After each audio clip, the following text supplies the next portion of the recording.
Ready, start. The presence at this conference of so many distinguished delegates from different parts of the world is a good indication that the causes of peace, human freedom, and dignity are issues which have aroused the conscience of the human race. Full stop. India has been a pioneer in the international campaign against illegal racist regimes in southern Africa. Full stop. We have also identified ourselves completely with the legitimate aspirations and aims of the nationalist movements struggling against apartheid, racism, and neocolonialism.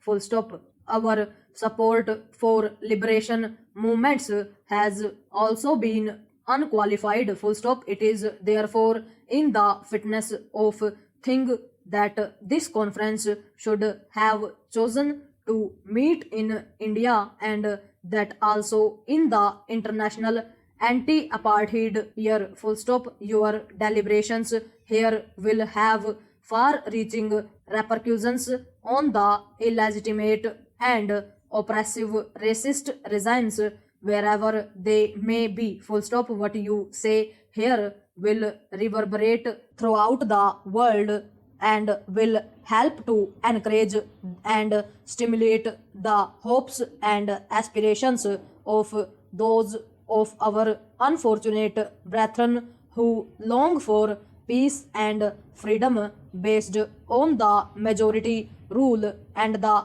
unfettered exercise of the right to self determination. Full stop. Para. Significant advances in science and technology have brought all right thinking people in the countries of the world together, and international cooperation in all fields connected with the progress and welfare of the human race is expanding. Full stop. It is now impossible for any nation, however powerful it may imagine itself to be, to exist if it chooses to isolate itself from the mainstream of international committee. Full stop. It is our fervent hope in India, and I am sure this conference will fully endorse this view, that efforts to bring about a just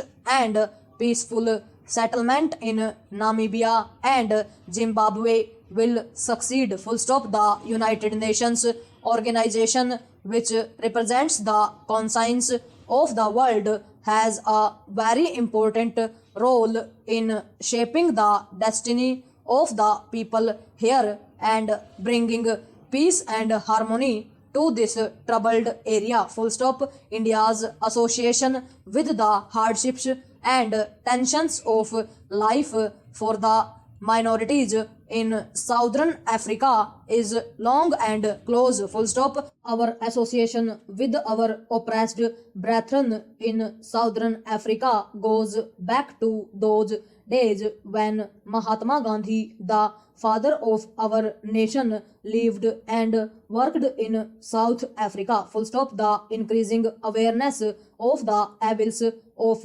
apartheid and of inhuman distinctions between man and man on the ground only of race and color has further strengthened our resolve to do all that is possible within the framework of the United Nations. Full stop. Para. The great Mahatma, under whose inspiring leadership India threw off the shackles of the foreign domination, championed the principles of political freedom and human dignity for people everywhere in the world, and in particular raised his voice against racial discrimination in South Africa. Full stop. The Mahatma's principles of non-violence and the brotherhood of man, irrespective of color, religion, caste, and creed,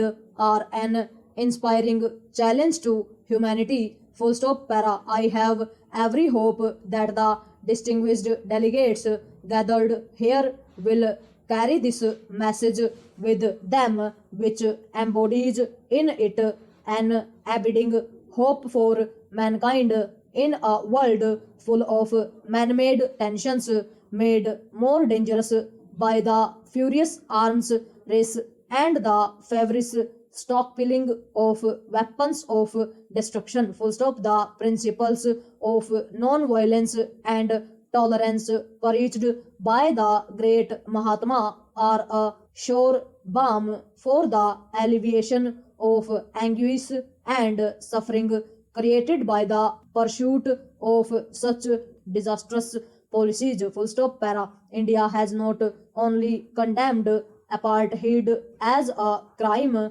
against humanity but as a potential threat to world peace and international harmony. Full stop.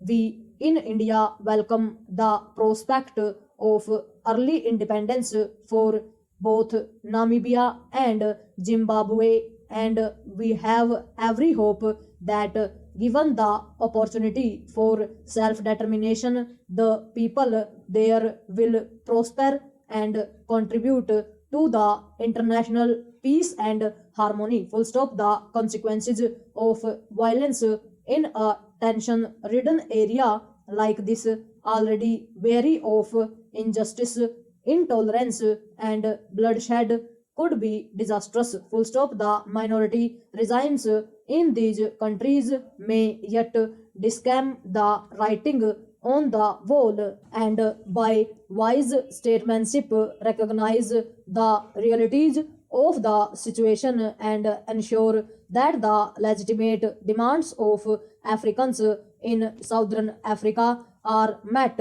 not only in the letter but in the spirit as well. Full stop. Unless this is done with mutual trust and sincerity of purpose, the minority regimes will ultimately be driven by the force of circumstances and the world opinion to see the folly of their own short-sightedness. Full stop. The people who were hitherto under colonial domination are now awake, and the resurgent nationalist forces are on the march towards progress and prosperity with a new and growing vitality. Full stop. The various international forums where these newly developing countries have stated their case with earnestness have won the admiration of the world at large. Full stop. There is a